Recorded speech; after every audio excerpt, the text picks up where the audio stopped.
from the perspective of a truly a global company, a well-known global company with tentacles all over the world, what are the links between workforce diversity and market opportunity?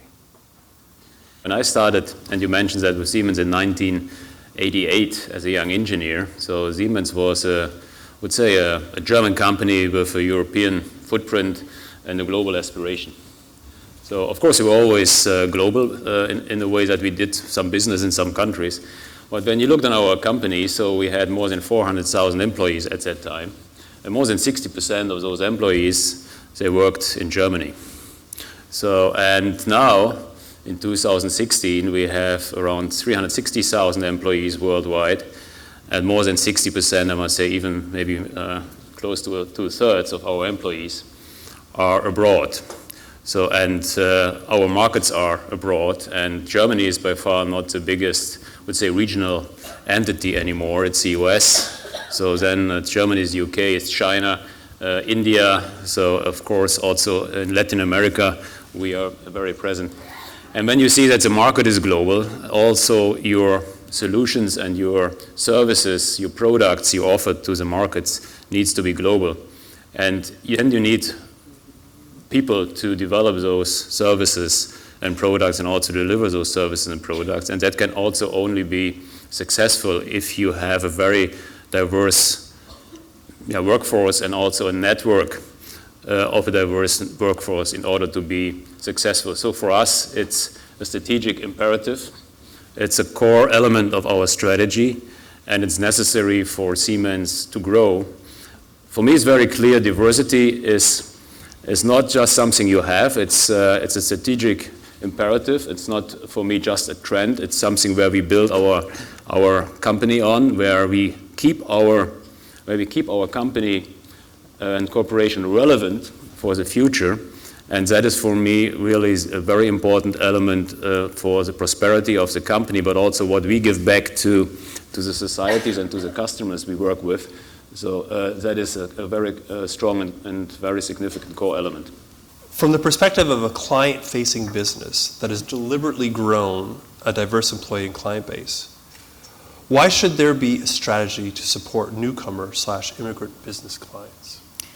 There are a number of reasons why it makes sense to support diverse suppliers or immigrant entrepreneurs. And I'll just start with a couple. We know that newcomers are starting businesses at a much faster rate than non-immigrant business owners. And so whether they are pushed into entrepreneurship or pulled into it, StatsCan tells us that 20% go on to start businesses in Canada and become self-employed compared to 15% of their Canadian counterparts. And I'll add to that in studies that we commission at RBC, 48% of immigrants interviewed expressed an intention or a plan to start a business within 3 years of moving to Canada. Some of the studies also indicate that 71% of immigrant entrepreneurs are highly educated with a university degree. They are skilled, and they are starting businesses across all different industries: trade and transportation, knowledge-based industries, business and consumer services. So as immigrant entrepreneurs penetrate our markets, increase their strength, we have an incredible opportunity to gain new and fresh perspectives from their knowledge, from their experience. If you think about moving to a new country, leaving your home country, and coming here as a consumer is tough enough. Having to find employment, having to find schools for your kids. But then to make a decision to start a new business and to expand your network, to learn a new culture, a new work culture, it's just critically important that we have programs in place to really ensure their success. What are the challenges companies face in the attraction and retention of diverse talent? And talk to us about some of the proven or promising solutions that you have either been involved in or observing. As a chamber, what we're looking to do is not drive change in individual organizations, but to drive it at a systems level. So the first thing we do is use data to tell the story. and frankly, to get people's blood going. So the Diverse by Design report that Josh mentioned level set Cincinnati on some key issues around how diverse we were and also how inclusive we were. But then we compared how we were doing against 11 regions we compete with for people and jobs. That gets people's attention. When we're lagging behind other regions that we think should be peers or we should be light years ahead, people start to pay attention.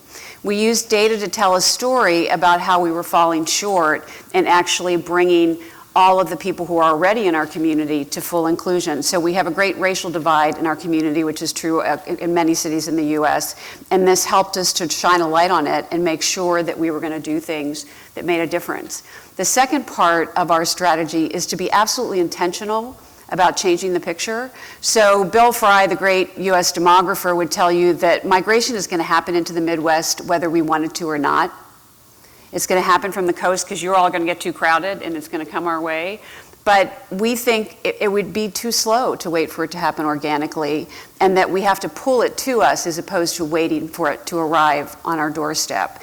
And we have strongly used this idea of moving from the social equity platform to make the case for why diversity and inclusion matter to the business platform, that it is a bottom line imperative for any organization or any city or region that aspires to prosperity. And at the corporate level, we find that we are starting to see some aha moments in some of our biggest corporations. And just so you know, Procter & Gamble, Macy's, Kroger are among the companies that are headquartered in our region. I was at a meeting with affinity group leaders for one of the top corporations just a couple weeks ago, and there was just a major moment of revelation when people said, oh my gosh, it may be important to us that even if we can create an inclusive culture in our organization, that we will not be successful in retention if we don't make sure that the community context around us is also highly inclusive. I think we can all appreciate the benefits and the value of diversity of thought. And we've talked a lot about that here today. Being open to new ideas, new approaches, new ways of solving problems, and essentially avoiding groupthink, and actually proactively and intentionally seeking thinking and seeking information from people of different backgrounds and different disciplines. I think that's, sorry to what Angela said, I think it's very important that we also make ourselves and also our, I would say, people who hire other people, the so-called hiring managers, aware that there are some biases we might not be aware of. And I personally, of course, I have my personal biases and so on, and I need people around me then who help me out. So that means that we also do everything when it comes to hiring, that we do it as a group and not just as one person, so that we try to eliminate those topics. On another point, maybe I might come back to the question, okay, what are the challenges and obstacles? So I might bring that maybe to maybe from a global company's perspective. So, and I mentioned that before, that Siemens went through a tremendous transformation from a very strong German-oriented company to a global company, but nevertheless we still have most of our headquarters in Germany. So that means, and guess who sits in Germany in the headquarters.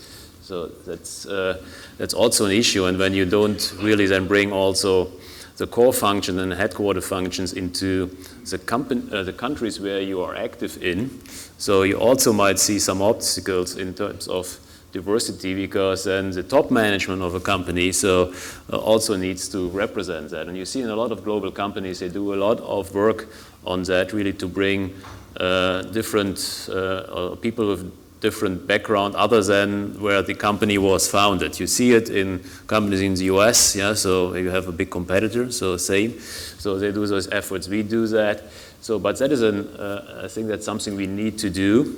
And then you bring in from those other countries, so young people and talents into the top management ranks. And of course, they have a different perspective, and they hire differently, and they see things differently. And then, of course, it develops in a more diverse direction, and also deals with topics about biases and so on, which might come from your personal upbringing and cultural background.